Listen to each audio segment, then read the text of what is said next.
cặp bánh gato ngày hôm nay để thắp lên ngọn lửa tình yêu. Và phần động tác đầu tiên thì chú rể sẽ được thắp lên và được cắm vào kia đấy ạ. Tiếp tục ngọn nến bên tiếp theo. Và một tràng pháo tay của quý vị đâu ạ để chúc mừng cho đôi bạn trẻ ngày hôm nay. Và rồi sau đó thì cầm con dao nhựa ở trong bên trong túi đấy ạ. Con dao nhựa đấy ạ. Và tay trong tay đi ạ. Và tay chú rể và tay cô dâu cầm vào nhau đi, hai tay đi ạ. Hai tay chụm vào nhau cắt chia làm 3 phần ạ. Bánh này bánh nghĩa, bánh phu thê, hai mái đầu xanh nguyện ước thề.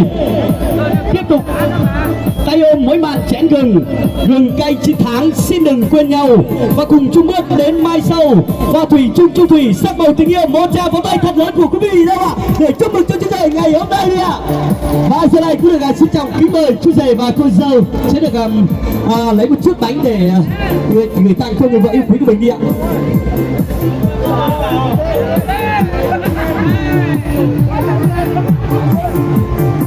Và kính thưa quý vị khách quý thân mến, sự hiện diện của đôi bạn trẻ ngày hôm nay thì chú rể và cô dâu lấy một chút bánh đi ạ.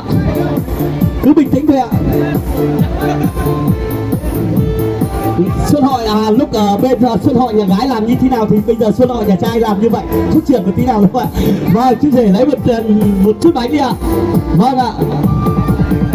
Lấy nhiều cũng được, không sao ạ. Bánh này bánh của em mà không phải bánh của ai đâu ạ. Cứ bình tĩnh thôi. Và giờ này cũng được xin chào kính mời cô dâu và chú rể đứng vào hiện diện chính giữa này đi ạ. Đứng vào hiện diện chính giữa và chú rể sẽ được trao cho người vợ yêu quý của mình đi ạ. Xin còn sẽ mùi miếng bánh đi ạ. Vâng ạ, cô dâu há miệng ra đi ạ. Vâng ạ. Vâng ạ. Một tràng pháo tay của quý vị đâu để chúc mừng cho chú rể và cô dâu đã thành công ạ. Và ngược lại cô dâu sẽ được trao lại cho người chồng yêu quý của mình.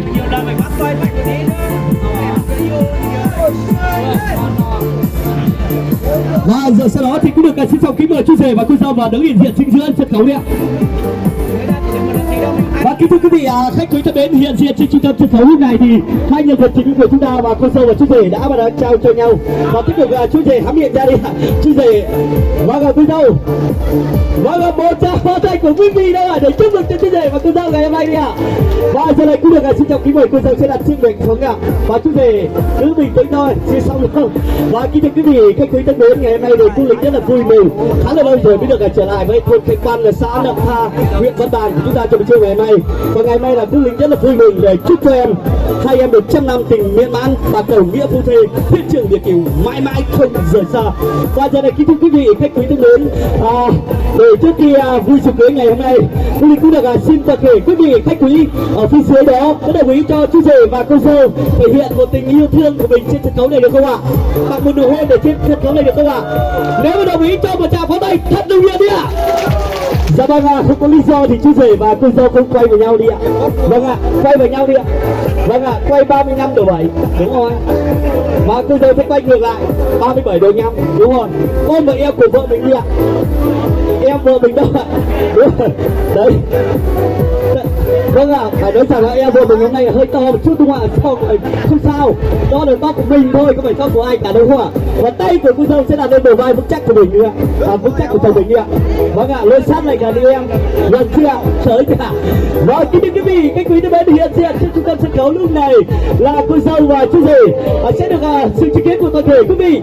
1, 2, 3, bắt đầu chào cho nhau nụ hôn vừa đèo đi ạ. Một tràng pháo tay của quý vị đâu ạ?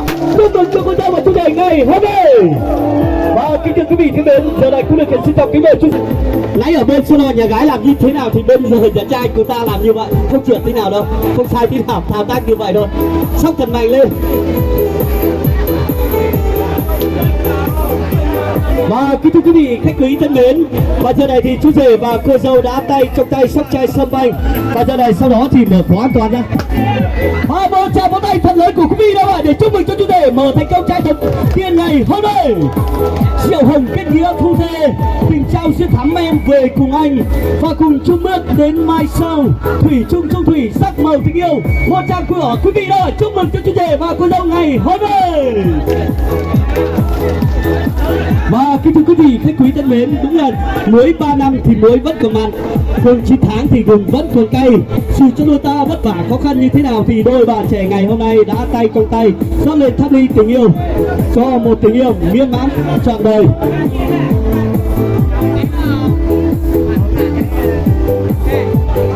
ly rượu sâm banh thứ hai thì chú rể sẽ rót 4 ly. Và kính thưa quý vị khách quý thân mến, rượu hồng thì có hương vị cay cay nồng nồng ngọt ngọt. Sau khi đôi bạn trẻ sẽ cùng tay trong tay rót lên tháp ly tình yêu. Và kính thưa quý vị khách quý thân mến, phần còn lại chú rể và cô dâu tiếp tục rót lên tháp ly tình yêu tay trong tay đi ạ. Cô dâu và chú rể ạ. Và kính thưa quý vị khách quý thân mến, đôi bạn trẻ ngày hôm nay đã và đang tay trong tay rót lên tháp ly tình yêu. Những làn mây khói của đôi bạn trẻ sẽ được thể hiện no đủ no ấm của đôi bạn trẻ ngày hôm nay. Và kính thưa quý vị khách quý thân mến, đúng là chữ hiếu để phần cha chữ tình để phần mẹ, hai ta chữ tình. Và trên này thì cũng được xin trọng kính mời song thân phụ mẫu của cô dâu và cũng như chú rể, đó là ông bà Lâu La sẽ được trở lại sân khấu để uống ly rượu mừng. Ngày hôm nay cũng được xin trọng kính mời ông Lâu và bà La sẽ được trở lại sân khấu để uống ly rượu mừng của hai con ngày hôm nay đi ạ. Và kính thưa quan thể, vâng, ông Lâu đâu ạ và bà La đâu ạ? Vâng ạ, cũng được xin chào kính mời ông bà lên sân khấu luôn đi ạ. Để đi ạ, cũng được xin chào kính mời. Vâng ạ, có lẽ là cũng được xin phép hai ông bà đứng vào giữa này đi ạ. Và cũng được xin chào kính mời cô dâu và chú rể đứng giữa đi, đứng hai bên đi. Ông bà đứng bên. Vâng ạ. Và kính thưa quý vị khách quý thân mến, hiện diện trên trung tâm sân khấu lúc này là đại gia đình nhà ông bà Lâu La ngày hôm nay sinh ra được người con là chú rể Thảo Mua và được sánh duyên với sánh duyên với cô dâu xinh đẹp ngày hôm nay là cô dâu Tráng Ly ngày hôm nay.